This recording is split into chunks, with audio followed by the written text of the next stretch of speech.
Hello, dear students. Welcome to all. Well, in this session, I'm gonna further explain you the story, The Tiger King. So let's continue.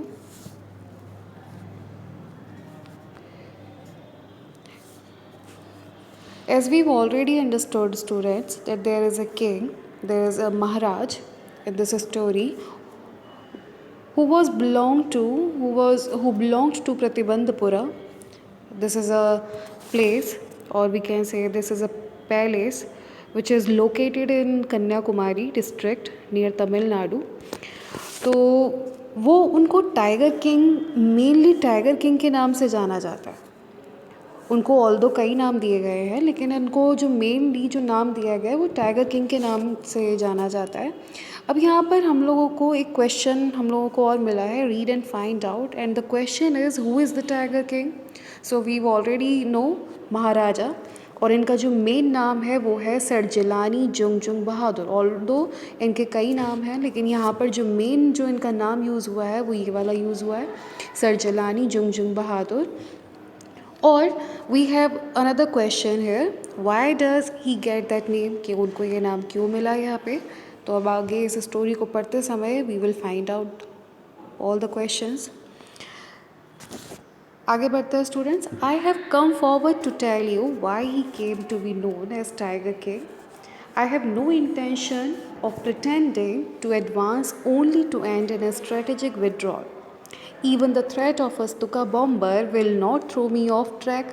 The Stuka, if it likes, can beat a hasty retreat from my story. So, students, the writer tells us that he would let us know why the king was called the Tiger King. He further promises the reader that he will not go back on his promise, even if he is under the threat of an attack by a Stuka bomber aircraft. Instead, he says that the Stuka bomber aircraft can go back because he is not scared of it. And he will tell the reader why the king was called the Tiger King. आप समझ चुके होंगे कि वो जो writer हैं इस story को लिखने वाले, वो ये कहते हैं कि मैं आप लोगों के सामने आया हूँ यहाँ पर ये बताने के लिए कि उसको, महाराजा को, टाइगर किंग क्यों बोला गया था. I have no intention of pretending to advance only to end in a strategic withdrawal. मेरा उनसे कोई कूटनीतिक का वो नहीं है, मैं कूटनीतिक विषय पर ध्यान नहीं दे रहा हूँ. And in a strategic withdrawal, मैं कोई मेरा उनसे कोई जाति संबंध नहीं है या मेरी कोई दुश्मनी नहीं है. अगर वो मेरे ऊपर, even the threat of a Stuka bomber, यानी वो मुझे थ्रेट करते हैं, डराते हैं स्टुका बॉम्बर से. स्टुका क्या है भाई?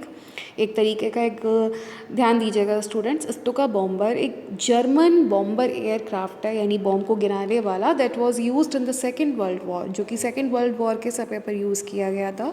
तो वो कहते हैं कि अगर मुझे थ्रेट किया गया, परेशान किया गया, धमकी भी दी जाती है कि तुम्हारे ऊपर स्टुका बॉम्बर गिरा दिया जाएगा, तब भी मैं अपने ट्रैक से नहीं भटकूंगा, यानी तब भी मैं नहीं मानूंगा आप लोगों को बताए बिना कि वो जो टाइगर किंग है उसको क्यों टाइगर किंग कहा गया था. The Stuka, if it likes, can beat a hasty retreat from my story. वो चाहे तो उसको जो अजीब लग रहा है तो वो खुद पीछे हट सकता है स्टुका बॉम्बर, लेकिन मैं अपनी स्टोरी बताने से पीछे नहीं हटूंगा. आगे वो कहते हैं students, right at the start, it is imperative to disclose a matter of vital importance about the Tiger King. Right at the start, यानी शुरू से अगर बात की जाए तो इट इज़ इम्पेरेटिव. इम्पेरेटिव का मतलब है इम्पॉर्टेंट है. ये इम्पॉर्टेंट है हमारे लिए टू डिस्क्लोज, यानी खोलना, अ मैटर, यानी एक बात ऑफ वाइटल इम्पॉर्टेंस, जो कि बहुत महत्वपूर्ण है, about the tiger king, tiger king के बारे में. Everyone who reads of him will experience the natural desire to meet a man of his indomitable courage face to face.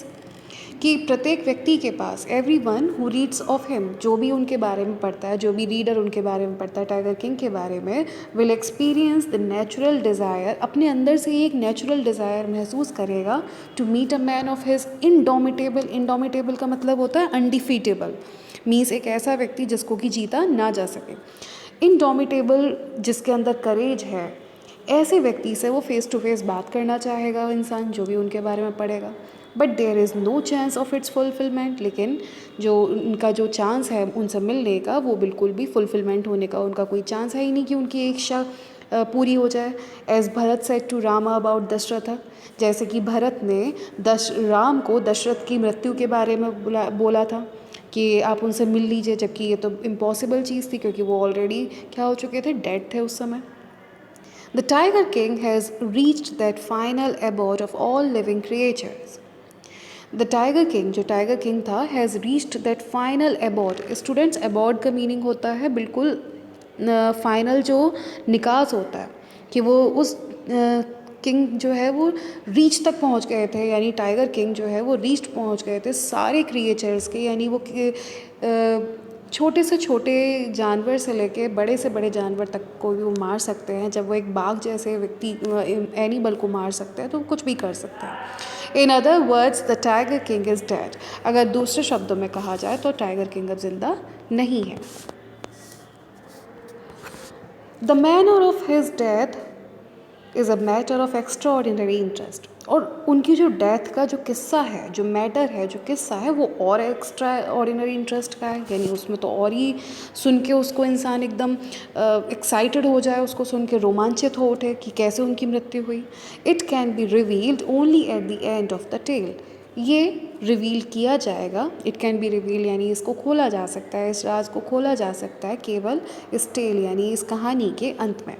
The most fantastic aspect of his demise was that as soon as he was born, astrologers had foretold that one day the Tiger King would actually have to die. और उनका जो most fantastic aspect है, मतलब उनका जो सबसे amazing aspect है उनके डीमाइज़ का, वॉज दैट, वो ये है, डीमाइज़ होता है स्टूडेंट्स उनके अंत का, तो उनका जो मेन जो उनके अंत का जो है ना सबसे ज़्यादा फंटेस्टिक जो स्टोरी है वो ये है कि जो उस समय जब वो पैदा हुए थे तो एस्ट्रोलॉजर्स यानी जो भविष्य वक्ता होते हैं, उन्होंने पहले ही कह दिया था that one day the tiger king would actually have to die, कि टाइगर किंग को एक दिन मरना है। अब आप सभी स्टूडेंट्स ये सोच रहे होंगे कि ये तो कोई नई बात नहीं है, हर किसी को मरना है, जो आया है वो मरेगा ही। बट यहाँ पर एक ट्विस्ट है कि the manner of his death is a matter of extraordinary interest, कि उनकी मृत्यु हुई कैसे, ये इंटरेस्टिंग फैक्ट है। It can be revealed only at the end of the tell.